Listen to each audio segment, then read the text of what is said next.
你还记得上路前我说的那句话吗？哪一句？看好我出的每一剑，除了最后一剑，不然功亏一篑。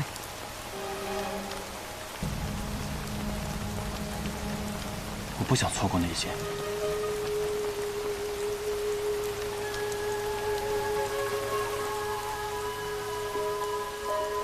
我的傻徒儿。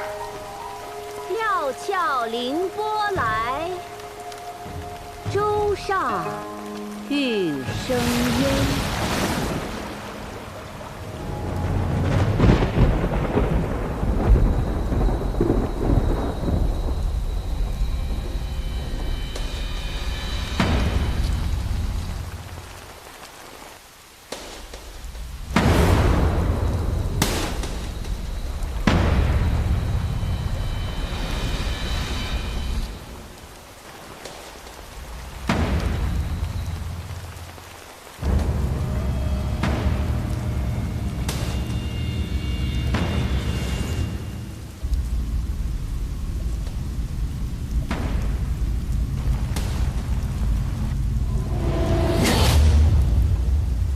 羽生魔，你还是来了。这水兄，这剑仙羽生魔究竟是个什么样的人啊？我云哥跟着他，该不会学坏了吧？哼，我这一路上听着好几个江湖人说，他带着云哥闯男爵的事儿。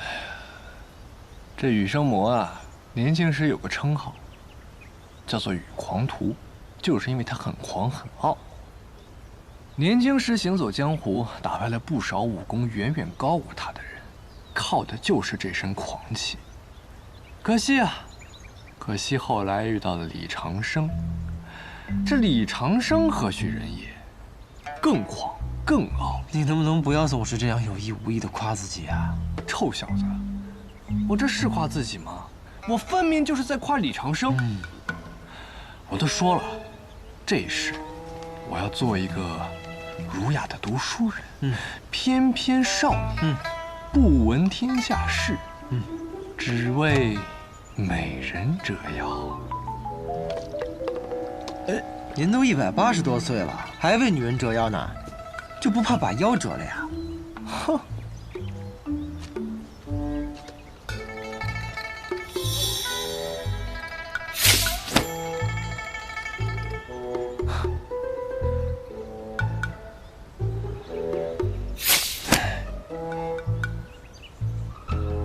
春水兄，这羽生魔啊，年轻时很是俊俏，只是后来炼魔仙境时出了差错，竟变得比女人还要美。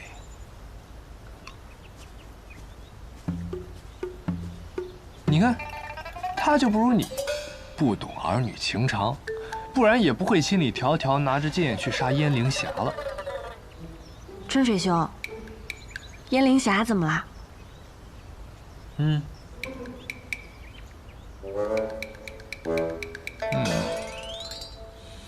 漂亮，真是漂亮。你是真不怕把腰折了呀？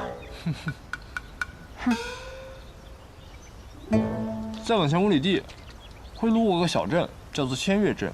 今天我们就在那儿休息。嗯。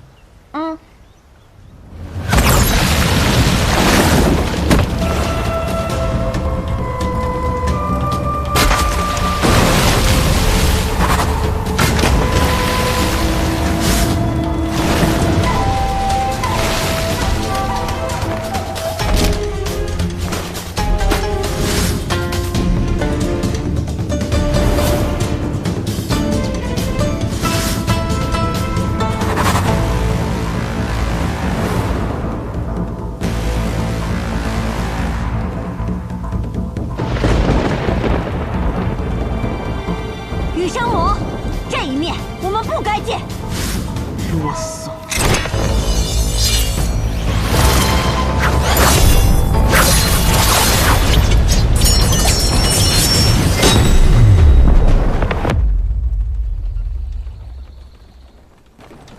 师傅，那你说，羽生魔是那叶灵霞的对手吗？不好说呀。你不是什么都知道吗？还有什么不好说的呀？若他死刑是为了自己，那么2个人打个平手，应该不是什么问题。但若他是为了别人，你是说为了云哥？羽生魔啊，别看很多人都称他为魔，但其实在我心中，他比很多人都要什么？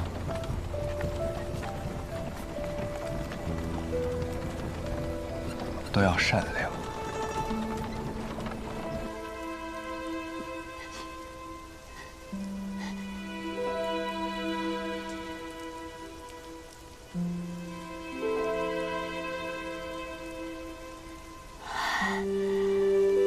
我败了，可你却要死了。你求的，不该只是这个男爵第1高手的虚名。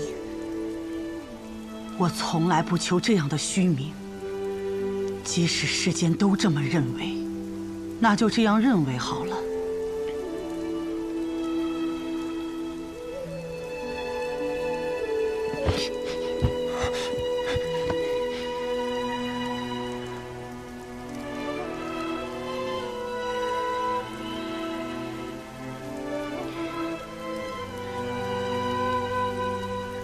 徒儿，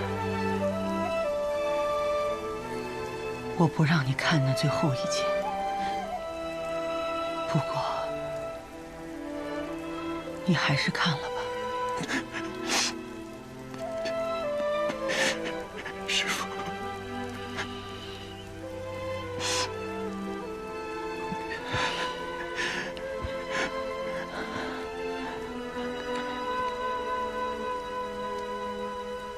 徒儿，不要难过，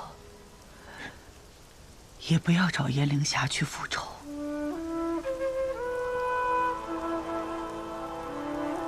我练魔功这么多年，我的身子早就反噬的差不多了。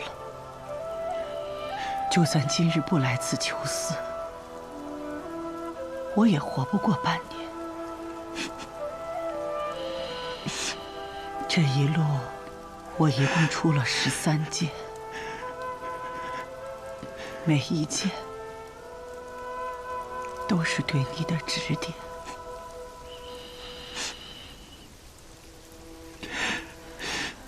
我身为你的师父，最后也只能做这么多了。徒儿，我不想你看最后一剑，是因为我不想你步入我的后尘。但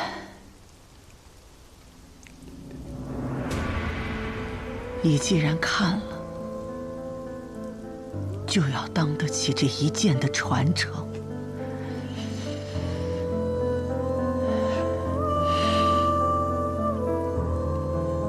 我给你留了一封信，信上有地址，你按照这个地址去寻。师父给你留了份礼物。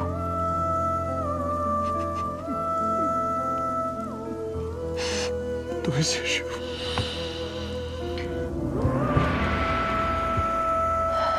北方有个老头，我这辈子都没打赢过。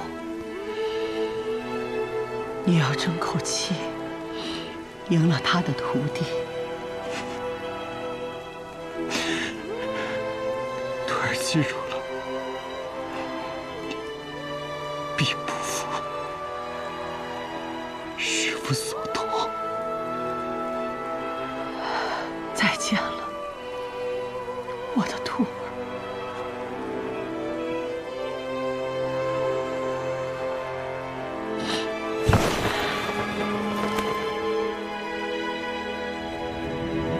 江湖人不知我羽生魔从何而来，我亦不想让江湖人知道我终于何处。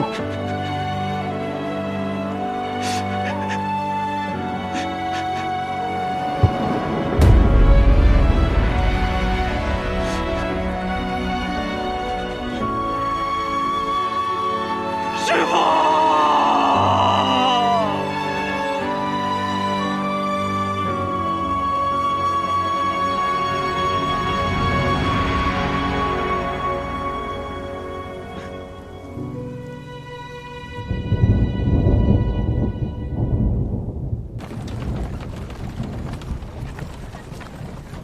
车水兄，在看什么？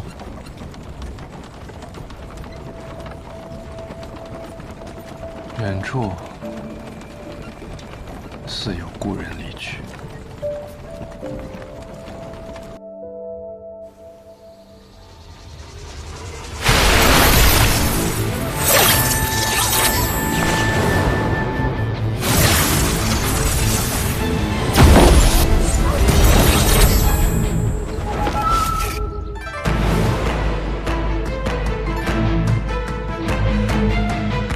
不错，在我手中能过3招了。司空长风，我们聊聊。好。一直以来，我都想问你一个问题：这百里东君出生侯府，身份尊贵，父亲是侯府世子，母亲是温家千金，如今更是天下第一李长生的弟子，他的命可以说是很好了。可你呢，自小流浪，四海为家，朝不保夕。按理说，他应该是你最讨厌的纨绔子弟，你为何会和他成为朋友？我刚认识他的时候，并不知道他是侯府的公子，那个时候只是觉得两个萍水相逢的人一起历练江湖，蛮好的。后来知道了他是侯府的公子，也只是觉得原来在侯府长大的人也可以像他这样。哦，什么样的？我见过太多的世家公子了，他们呀，只是看着面目光鲜，其实内心里肮脏得很。但是百里东君不一样，他的心是澄澈的，是少年心。这个回答很好。更何况，我觉得我和他是一样的人，他的命好，我的命硬，我和他都是能够走到最后的人。这个回答就更妙了。这几日陪你练枪，你应该听了不少传闻，说我要收你为徒吧？不是，先生，那些只是传言。先生能够指导我用武，我已经很知足了。收徒一事，我不敢奢求。我不会收你为徒的，因为我没有这个资格。有一个比我厉害10倍、100倍的人想要收你为徒，只是时机未到。可这一天不会太远了，他也同样在等着江湖山水与你重逢。重逢？春梦秋云，聚散真容易。谢轩公子这是要走了？恰逢其会，终有一别。我的书看完了，自然也就该走了。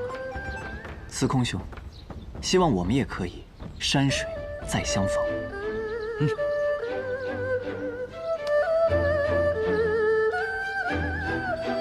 小师叔，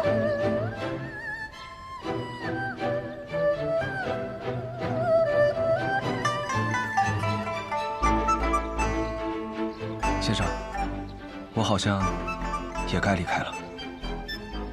何时动身？那便此刻吧。你也这么着急啊？兴之所至，说走便走。天高海阔，先生，我们有缘再会。走了。这江湖依旧，便是因为有着这些一代接着一代的少年吧。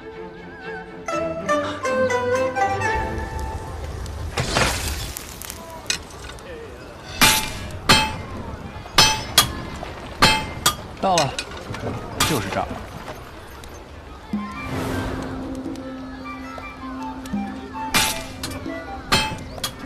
春水兄，你以前来过这儿？要锄头、铁锹还是犁啊？要刀，一把好刀。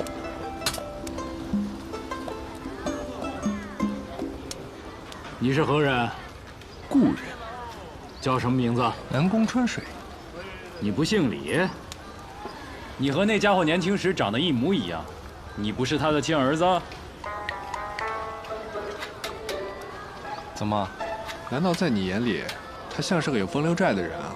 当然，那个骚包，就算他有几个小孙子，我都不会奇怪。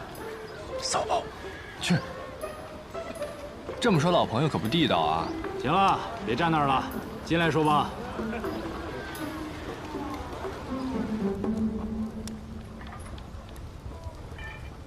说说吧，什么来头？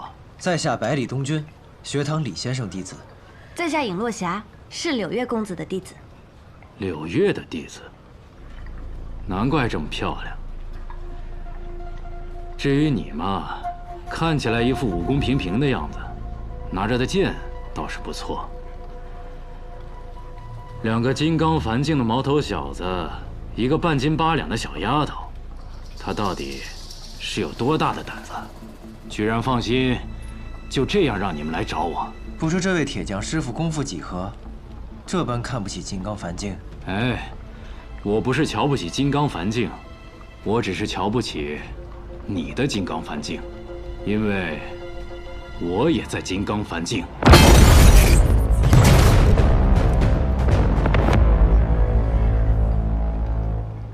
小子，想要挑衅我，还早了30年。哼，明明是你挑衅我。东君，这位就是我跟你说过的，排名前3的兵器锻造大师，兵神罗胜。哼，公子，那些药材异常的珍贵，请一定要妥善的保管。还请公子代我家老爷问辛先生好。放心吧，这药啊，不仅关乎你那穆家病人的命，也关乎我的命。多谢掌柜的，走了。公子慢走。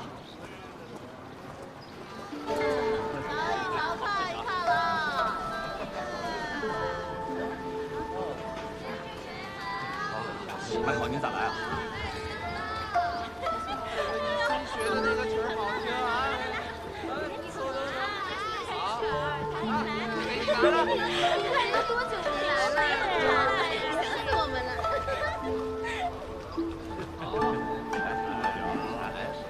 要不要去找他？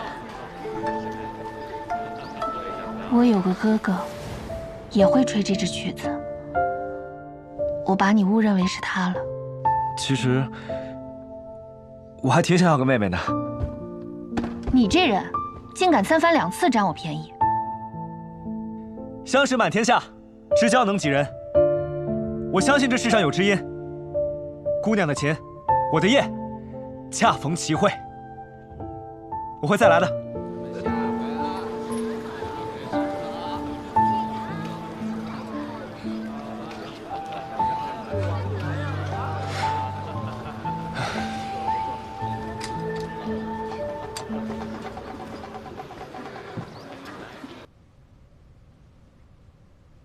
走了。嗯。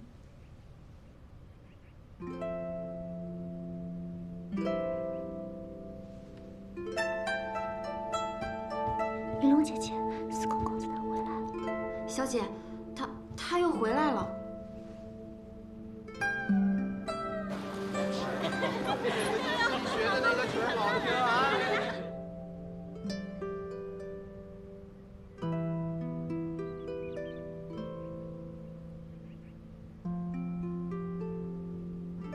司空公子，多日未见，怎么忽然就想起了我？我其实心里一直默默记挂着姑娘，只是一直未敢打扰。哦，那怎么今日就赶来打扰？我就要离开天启了，今日特来向姑娘告别。告别？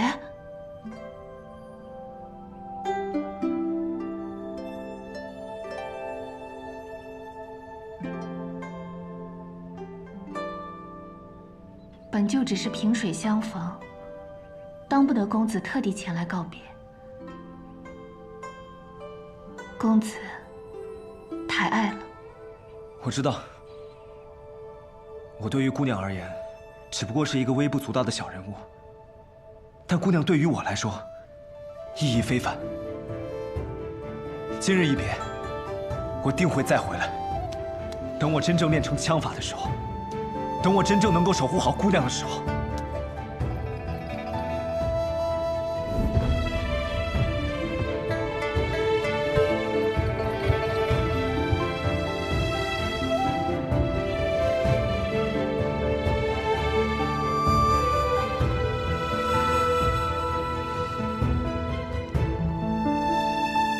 真是又呆又冷。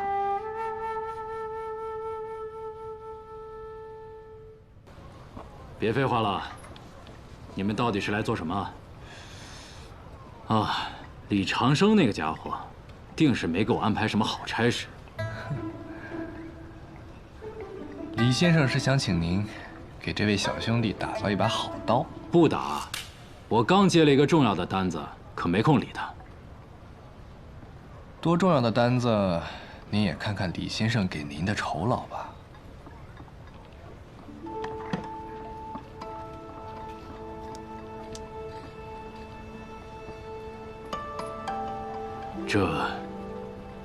这是他留下的。李先生也是寻了好久。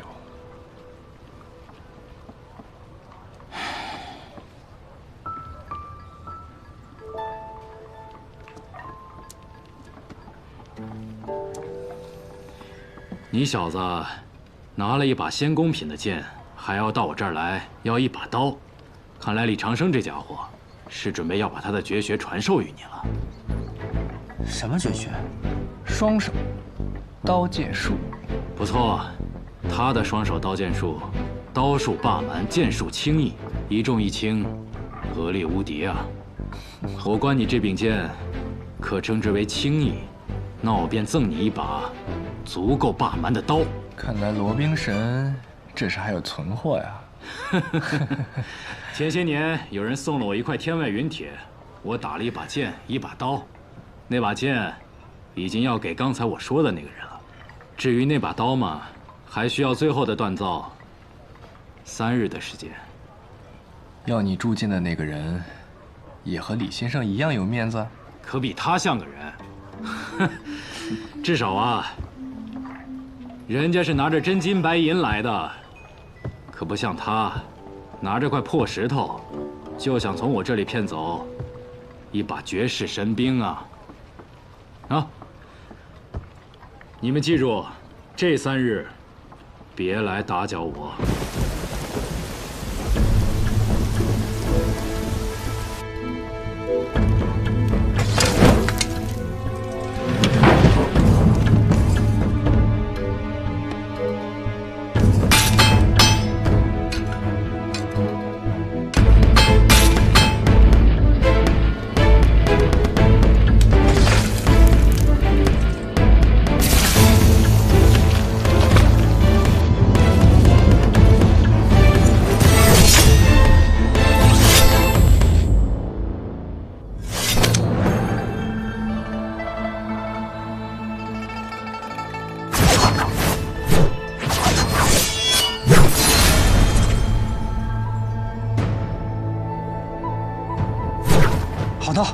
这刀叫什么名字？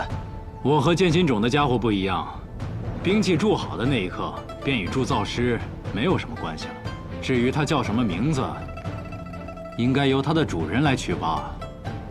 都过了这么久了，罗冰山还是不忘和剑心种的李素王抬杠呀。谁和他抬杠？我只是看不惯他那副故作风雅的样子。剑就是剑，还取什么老婶子的那个什么什么听雨观雪，又是什么闻风望花的，我呸，恶心！好，既然我的剑叫做不染尘，那这柄刀就叫做红尘滚滚不染尘，铅华洗尽见真心。不如就叫它金铅华吧。好，就叫金铅华。行，现在你也有了刀，那就遵从李先生的意思，不练那个什么袖剑19式了，改练刀法。什么刀法？拿着。五虎断山刀。我说春水兄，这刀法我见过，我家护院也在练。可别小看这刀法，曾经我有一个朋友，就是靠这套刀法名扬天下，对吗？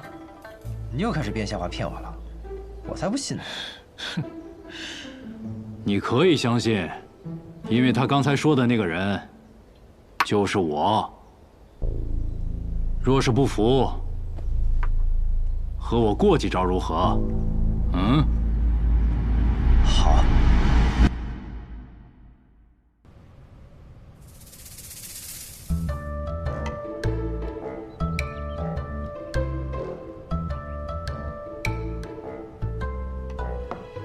现在相信了吧？这武器可以普通，武功可以普通，但是手握武器的人绝对不能普通。这罗冰神的五虎断山刀，可比萧逸的袖剑19式差了不少呢。东君清楚了，我会勤加修炼的。难得见你这么老实。云哥。云哥，那我是不是得叫你东君啊？你怎么来了？因为这柄剑是我的。敢问这里可是罗冰神住所？你是何人？在下叶鼎之，奉师傅之命前来取剑。哦，原来是你啊！来，坐。剑已铸好。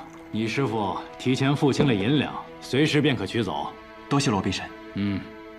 你师傅他近况如何？这位小兄弟是？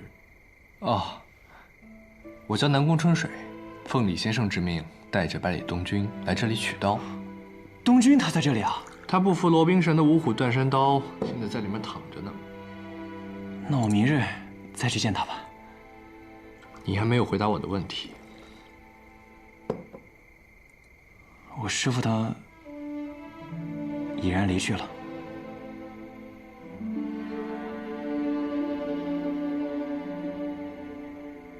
小兄弟，你认识我师父？当算是挚友。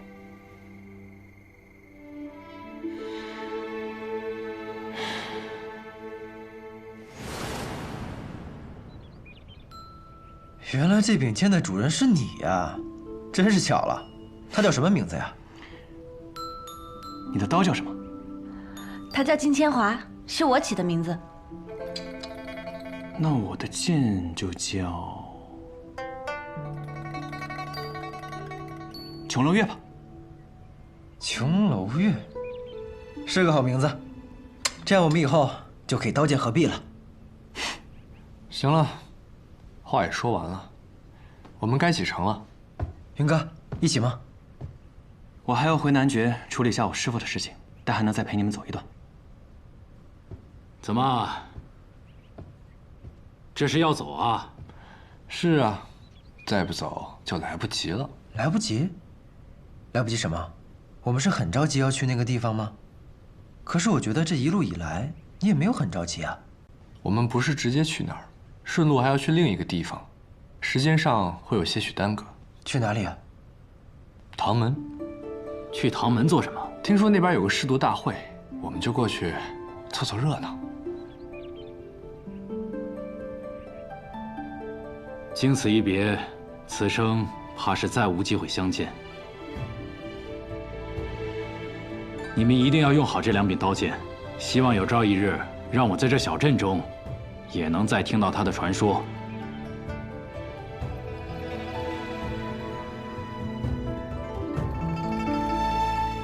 也不知道这小子到了哪里。先前收到九皇子的来信，还以为学堂也受不了那混世魔王，给赶了回来，还偷偷欢喜呢。咱们这个儿子只是表面顽劣罢了，他能跟随李先生一同出门远游，也是一番好的造化。你说，他们会路过钱东城吗？应该不会。李先生这个人最怕麻烦，而要见大名鼎鼎的镇西侯，却是天大的麻烦。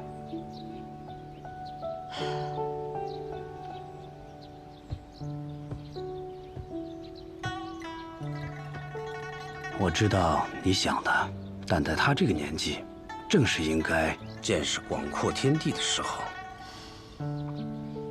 你不想他？我不想。臭小子，有什么好想的？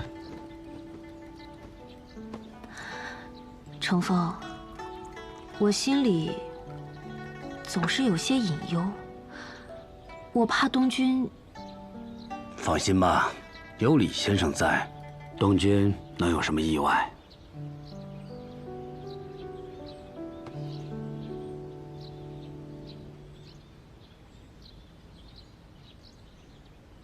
你若真是不放心的话，兄长以后好歹也是要接管温家的人，你净想着折腾他。那就要看兄长他自己觉得什么才是真正的折腾。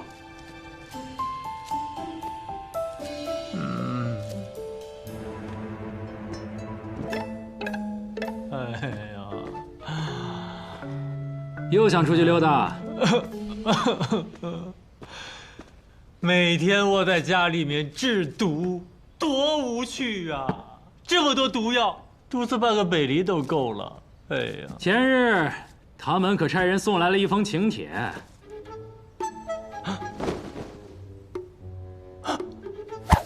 你是说试毒大会呀？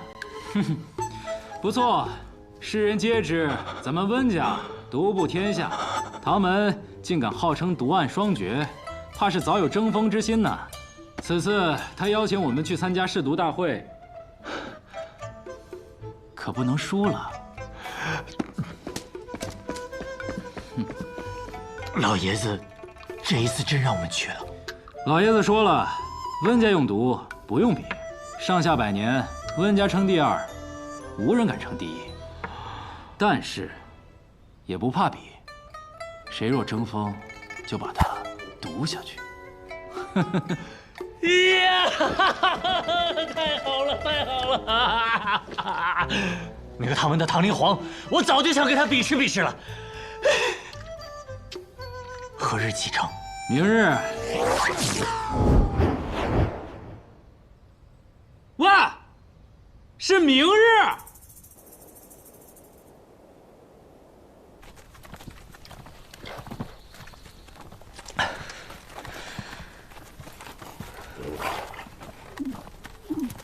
玉，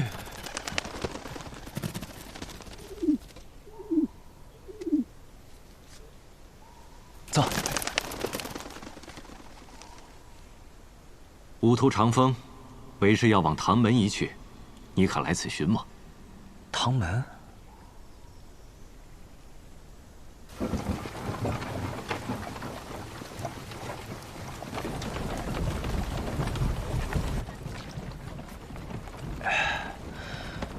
这个罗冰神虽然脾气火爆，其实人还挺好的。临走前还给了我一壶他亲手酿的酒，味道如何呀？很糙，但是烈。能感受到他心中的豪情。他这个人吧，其实还挺重感情，就是有时候不善于表达，要不然也不可能错过那个小蛮丫头。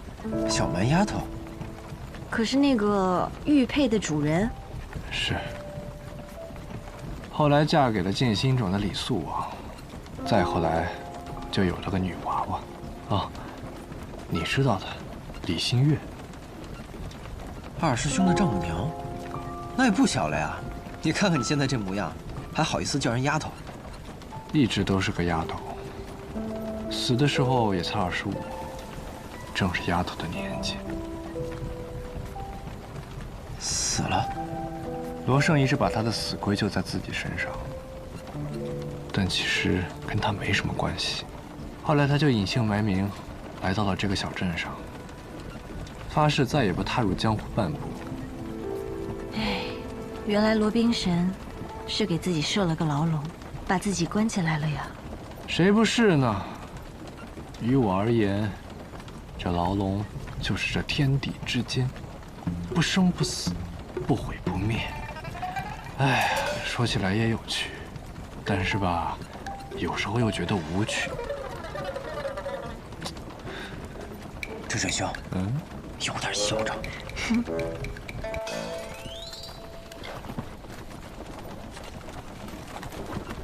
哎呀，温不平啊，温不平！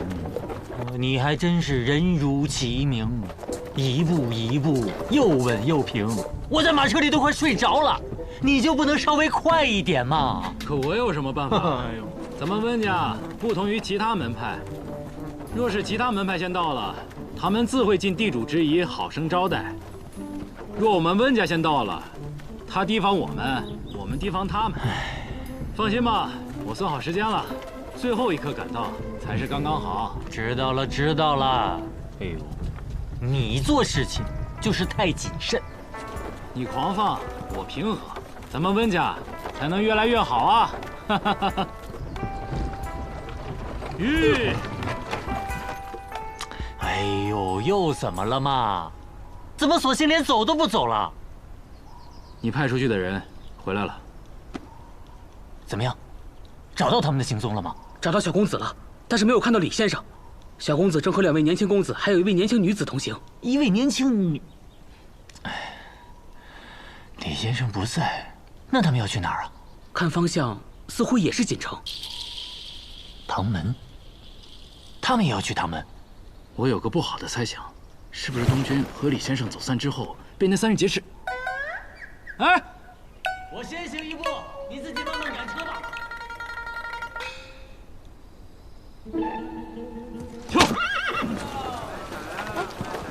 哎，东军，这位春水兄究竟是什么身份？你可以理解成，我是李长生的转世。人能不能转世我不知道，但我知道不可能一转世直接就是这么大一个人。不过你这说话唬人的样子，倒还真像。不错，允哥，他就是李先生。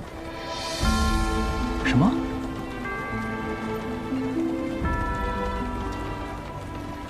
你我2人还有机会成为师徒呢。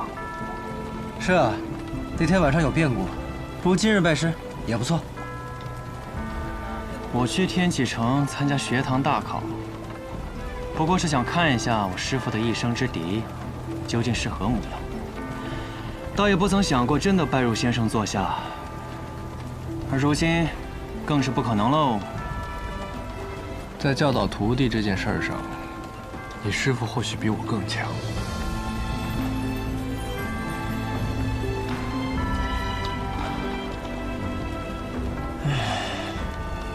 我忽然有一个感慨。什么？江湖啊，原本是死的，有了我们这些江湖人的故事，才是活过来的江湖啊！干！干！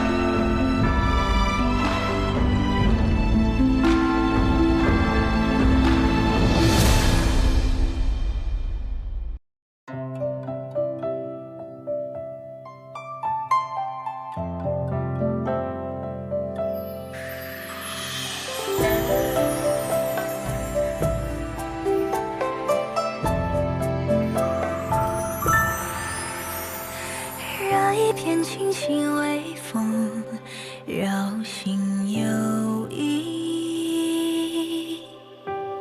听波般忽泛涟漪，人叫春泥。只听枝桠攘攘嬉戏，在风下喃喃细语。